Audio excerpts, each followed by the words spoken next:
ঠিক বলে বোঝাতে পারবো না, রাজন আছে কিনা। এরা একটা সময়ে পালিয়ে পালিয়ে লুকিয়ে আমার সঙ্গে দেখা করতো, যখন তাদের জীবন ঝুঁকির মধ্যে পড়েছিল এবং তাদেরকে তুলে নিয়ে যাওয়ার প্রতি মুহূর্তে তাকে নিয়ে যাচ্ছিল, একজনকে নিয়েও গেছে এবং অন্য অকথ্য অত্যাচার করেছে তাদের উপরে, একজন মারাও গেছে। আমি সেই জন্য তাদেরকে আন্তরিক ধন্যবাদ, কৃতজ্ঞতা এবং বাংলাদেশ জাতীয়তাবাদী দলের পক্ষ থেকে তাদেরকে ধন্যবাদ জানাতে চাই। এবং একটা কথা খুব পরিষ্কার করে বলতে চাই যে যদি জাতীয়তাবাদী দলের রিসার্চ সেলে অথবা মিডিয়া সেলে অথবা অন্য কোনো সেল তোমরা তৈরি করতে চাও সাইবার সেলে, সেখানে আমার সম্পূর্ণ সহযোগিতা থাকবে। আরেকটি কথা আমি অনেকদিন ধরে বলছি, বহুদিন ধরে এই কথাটা বলছি, দলের মধ্যে বলছি, কিন্তু দুর্ভাগ্যক্রমে এটা ঠিক সেই যেরকম গুরুত্ব পাওয়া উচিত ছিল সেটা পায়নি। আমি বলছিলাম যে এখন কিন্তু মিডিয়া পাল্টে যাচ্ছে, এখন খবরের কাগজ, ইলেকট্রনিক মিডিয়া এটাই শুধুমাত্র আমাদেরকে প্রভাবিত করছে না, আমাদেরকে সোশ্যাল মিডিয়া প্রচন্ডভাবে প্রভাবিত করছে আমাদের মানুষকে। সেই সঙ্গে যে সাইবার ওয়ার্ল্ডে যে যুদ্ধ, সাইবারের যে যুদ্ধ, সেই যুদ্ধের জন্য যে প্রস্তুতি, এই কথাটা আমি বারবার করে বলেছি। আমার মনে হয় এর আগের যে অনুষ্ঠানগুলোতে এসেছি আমি সেখানেও তোমাদেরকে বলেছি, ওই জায়গায় আমরা কিন্তু খুব দুর্বল। এই জায়গাটাকে আরো সবল করে তোলা দরকার। আমাদের এখানে আমরা যারা আছি আমরা সবাই প্রায় বয়োবৃদ্ধ মানুষ, অনেকেই আছি একেবারে ইলিটারেট, এই আইটি সেক্টর সম্পর্কে ধারণাই নাই, বলতে পার দ্বিধা নেই এতটুকু। এই জায়গাটাতে ইয়াংদেরকে আরো বেশি সামনে আসা দরকার এবং প্রবল ভাবে আসা দরকার। কারো অনুমতির অপেক্ষা করার দরকার নেই। প্রতিটি যে এক একটা ক্যাম্পেইন চলছে, সেই ক্যাম্পেইনগুলোর উত্তর সাথে সাথে দেওয়ার জন্য এই ইয়াংদেরকে এগিয়ে আসতে হবে, তাদেরকে এগিয়ে আসতে হবে। এই কথাটা আমি আগেই বলে নিচ্ছি এই জন্যে যে এখন একটা কিন্তু মারাত্মক রকমের একটা বড় রকমের আক্রমণের শিকার আমরা হয়েছি। সাইবার অ্যাটাক হয়েছে আমাদের উপরে চতুর্দিক থেকে, একটা পরিকল্পিতভাবে বিএনপিকে হেয় প্রতিপন্ন করবার জন্য, বিএনপিকে উড়িয়ে দেওয়ার জন্য, এবং সবচেয়ে মারাত্মক যেটা, ফর দ্য ফার্স্ট টাইম এবার আমাদের নেতা তারেক সাহেবের উপরে আক্রমণ হয়েছে। আমি এটা আপনারা লক্ষ্য করেছেন নিশ্চয়ই, তার নাম ধরে, তার কথা বলে, তাকে বিভিন্নভাবে মেলাইন করে তার সম্পর্কে কথা বলেছে, যেটা খুব অ্যালার্মিং। আমি তাই অনুরোধ করবো যে যারা তোমরা এই কাজটা করছো তারা তোমরা আরো ব্যাপকভাবে করো, আরো বেশি মানুষকে সঙ্গে নিয়ে করো, আরো বেশি যারা এই কাজের সঙ্গে জড়িত আছেন তাদেরকে সঙ্গে নিয়ে করো। আমাদের একটা খুব বড় দুর্বলতা আছে বিএনপির, এটা আমাকে অনেকে স্বীকার করবেন কিনা জানি না, আমরা পড়তে চাই না। পড়াশোনাটা আমাদের কাছে একটা মানে খুব একটা ভালো বিষয় না, এটাকে বদলাতে হবে, পড়তে হবে বেশি করে। এই যে আজকে ডাক্তার সাহেবের কথা শুনে আমরা সবাই খুব খুশি হলাম, মাহবুবুল্লাহ সাহেবের কথা শুনে সবাই খুব খুশি হলাম, মাহাদিনের কথা শুনে সবাই খুব খুশি হলাম।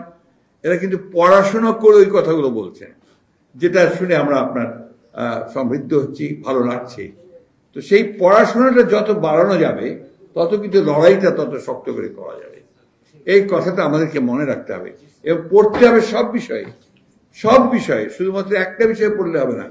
ওরা কি বলছে সেটাও পড়তে হবে, ওরা কি জায়গায় একটা আক্রমণ করছে সেটাও জানতে হবে, একই সঙ্গে আমি কি বলবো, কিভাবে উত্তর দেব, সেই বিষয়গুলো আমাকে জানতে হবে। কয়েকদিন আগে, সম্ভবত 2-3 দিন আগে, একটা টক শোতে ডাক্তার সাহেব ছিলেন, আমাদের বাবুল সাহেব ছিলেন, কোথায় যেন 6-7 জন, একটা আরটিভিতে সম্ভবত কামরুজ্জামান রতন সাহেব ছিলেন, ওনার নাম রতন ভাই ছিলেন, তারপরে আরো অনেক ফোয়াদ ছিলেন, অনেকেই ছিলেন। আমি সাধারণত টক শো অ্যাভয়েড করি, কিন্তু সেদিন আমি রাত্রি 2টা পর্যন্ত এই টক শো দেখেছি। আমার কাছে মনে হয়েছে যে এই টক শোটা যদি সবখানে ছড়িয়ে দেওয়া যায়, তাহলে বিএনপি যে কথাগুলো বেরিয়ে এসছে আমাদের ডক্টর সাহেব বা বাবুল বা অন্যদের কাছ থেকে, এইগুলো অনেকভাবে সেটাকে খণ্ডন করে, যুক্তি খণ্ডন করে, অন্যের আক্রমণটাকে খণ্ডন করে কথাগুলো একটু যাওয়া দরকার। আসলে বুদ্ধির যে লড়াই, মেধার যে চর্চা, এটার কোনো বিকল্প নেই। কিন্তু আমরা বলছি যে আমরাই শ্রেষ্ঠ, কিভাবে শ্রেষ্ঠ? আমার চেয়ে অনেক শ্রেষ্ঠ এখন ওই পরে চলে গেছে, যারা আমাদের সমালোচনা করছে না। তো সেই জিনিসগুলো কিন্তু আমাদেরকে মাথায় রাখতে হবে। মেরিটোক্রেসি কোনো বিকল্প নেই, মেধার কোনো বিকল্প নেই। সেই মেধায় আমাদেরকে সম্পূর্ণভাবে আগিয়ে যেতে হবে। তারেক রহমান সাহেব আমার নেতা, তার সম্পর্কে কথা বলা আমার জন্য খুব খুব কষ্টকর। কষ্ট মানে জটিল বলে এই জন্যে যে হি ইজ মাই লিডার। আমি তার সম্পর্কে আমি কথা বলি যে মানুষ নেতৃত্ব লাভ করে বেশ কিছুভাবে। কখনো লাভ করে আপনার জন্মগতভাবে, কখনো লাভ করে যেটা বলে মানে ওটা পারিবারিকভাবে আসে, কখনো সে সেটা অর্জন করে নিজের আপনার গুণ দিয়ে অর্জন করে, কখনো মানুষ নেতা বানিয়ে দেয়, তাই না? তারেক সাহেবের মধ্যে কিন্তু আপনার এই নেতৃত্বটা এসেছে অনেক দিক থেকে। পারিবারিক দিক থেকে যেটা অনেকে আপনারা বলেছেন, যদি কথাটা শুনতে আমার একদম ভালো লাগে না, কারণ যিনি নেতা তাকে আমার মনে হয় যে বোধহয় কিছুটা খাটো করা হয়। তার যে নিজস্ব গুণ সত্তাগুলো আছে সেটাকে পরিবারের সঙ্গে সম্পৃক্ত করে দিয়ে আমরা ওদের থেকে একটু ছোট করে দিই। তারেক রহমান সাহেবের নিজস্ব গুণ আছে, যে গুণগুলোর জন্য তিনি আজকে এই পর্যন্ত এসছেন, নাহলে আসতে পারতেন না। কেন বলছি আপনাকে এই কথাগুলো? যে আমার অভিজ্ঞতা, আমি তো বেশ কিছুদিন ধরেই কাজ করছি একসাথে। তারেক রহমান সাহেব দায়িত্ব পাওয়ার পরে, অর্থাৎ ম্যাডাম জেলে যাওয়ার পর থেকে তো ওনার সঙ্গে সরাসরি কাজ করছি। আমি দেখেছি যে অসাধারণ একটা সাংগঠনিক দক্ষতা আছে। এটা খুব কম রাজনীতিবিদের মধ্যে আছে। অসাধারণ, অতি অল্প সময়ের মধ্যে তিনি বিশাল একটা অংশকে তিনি সংগঠিত করে ফেলতে পারেন, এবং খুব অল্প সময়ের মধ্যে তিনি বাংলাদেশে গ্রামে পৌঁছে গেছেন, একদম একটা ওয়ার্ডে পৌঁছে গেছেন। যে কারণে যে কথাটা ডাক্তার সাহেব বলেছেন, আমি এটা জোর দিয়ে বলতে চাই, বিএনপিকে এত সহজে তুড়ি মেরে উড়িয়ে দেওয়া যায়।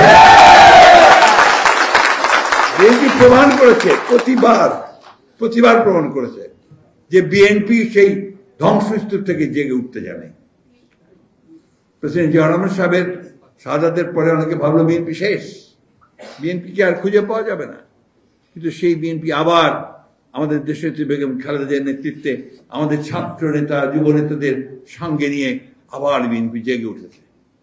আবারও পরবর্তীকালে আঘাত এসেছে। এই যে 15 বছর প্রতিটি মুহূর্তে বলা হয়েছে বিএনপি শেষ।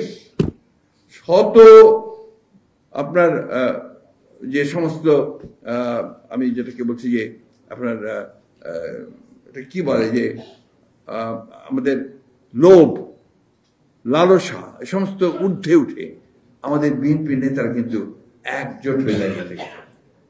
কারাগারে গেছেন, কারাগারে পর্যন্ত লোক পাঠানো হয়েছে, চলে আসো, তোমাকে এত টাকা দেওয়া হবে, এই করা হবে, ওই করা হবে। যায়নি কেউ, একমাত্র সাজানো বাদ দিয়ে অবশ্য। তো আর কেউ যায়নি। তো এই জিনিসগুলো কিন্তু আমাদের শক্তি, এটা আমাদের ইনহেরেন্ট একটা স্ট্রেংথ। এই স্ট্রেংথটা কিন্তু আমাদের কাজে লাগাতে হবে। আর আমি মনে করি যে বিএনপির যে বিশাল একটা যুব সমাজ আছে, ছাত্ররাও এখন উঠছে, এইটাকে একটু ইনডক্ট্রিনেট করেন, তাদেরকে বিএনপির রাজনীতিটা মাথার মধ্যে ঢুকানোর চেষ্টা করতে হবে। এটা আমাদেরই করতে হবে, কিন্তু আমি আপনাদেরকে বলছি যে এই চেষ্টাটা আপনারাও করেন। কারণ ইনডক্ট্রিনেশন ছাড়া আপনার কখনোই আমি রাজনীতিকে শক্তিশালী জায়গায় নিয়ে যেতে পারবো না। এই কথাটা বলার প্রয়োজন এই জন্য মনে করছি যে আমরা শুধু লড়াই করেছি গত সময়গুলোতে, কিন্তু সেই লড়াইটাকে সমৃদ্ধ করবার জন্য যে জ্ঞানটা, সেটা কিন্তু আমরা অনেকে অর্জন করতে পারিনি। আজকে তা না হলে যে কথাগুলো আমাদের শুনতে হচ্ছে, সেই কথাগুলো হয়তো আমরা শুনতে হতো না আমাদের। তো একটা জিনিস মনে রাখবেন, আজকে যে প্রচার হচ্ছে, অপপ্রচার হচ্ছে, এর পেছনে কিন্তু একেবারে সুনির্দিষ্ট চক্রান্ত রয়েছে। সেই চক্রান্ত হচ্ছে বাংলাদেশের জাতীয়তাবাদী শক্তিকে ধ্বংস করে দেওয়া। সেই সব চক্রান্তটা হচ্ছে যে নেতা যিনি উঠে আসছেন, যার একটা সম্ভাবনা দেখা দিয়েছে, সে তারেক রহমান সাহেবকে নিশ্চিহ্ন করা, তাকে খারাপ জায়গায় ফেলে দেওয়ার চেষ্টা করা। এই জিনিসগুলো কিন্তু সবসময় মনে রাখতে হবে আমাদের। আমি বক্তব্য বাড়াবো না। আমি আবারও আমার যারা ছেলের মতো তাদের কাছে বলি যে যে কোনো সময়, যে কোনো মুহূর্তে আমি সহযোগিতা করতে তৈরি আছি, দল তৈরি আছে, কিন্তু সেটাকে নিয়মতান্ত্রিক হতে হবে আর কি। এটা খুব বেশি প্রয়োজন। তোমাদেরকে আন্তরিকভাবে আবারও ধন্যবাদ জানাতে চাই। শত প্রতিকূলতার মধ্যেও তোমরা লড়েছো, লড়াই করেছো এবং জেগে থেকেছো। আজকেও তোমাদের সময় এসছে, এখন আবারও তোমরা সেইভাবে কাজ করো, সমস্ত সহযোগিতা আমাদের কাছ থেকে পাবে। তারেক রহমান সাহেবের সম্পর্কে একটা কথা বলি শেষ করব। 2002 সালে আমার সুযোগ হয়েছিল দেশনেত্রী খালেদা জিয়ার সঙ্গে রাষ্ট্রীয় সফরে চীনে যাওয়ার। তো সেখানে প্রচন্ড শীত ছিল সে সময়, ডিসেম্বর মাস, এত বরফ পড়ছিল যে বাইরে কোনো অনুষ্ঠান করা সম্ভব ছিল না। গ্রেট হলের ভেতরে ম্যাডামকে সেই আপনার গার্ড অফ অনার তাকে রিসেপশন দেওয়া হলো।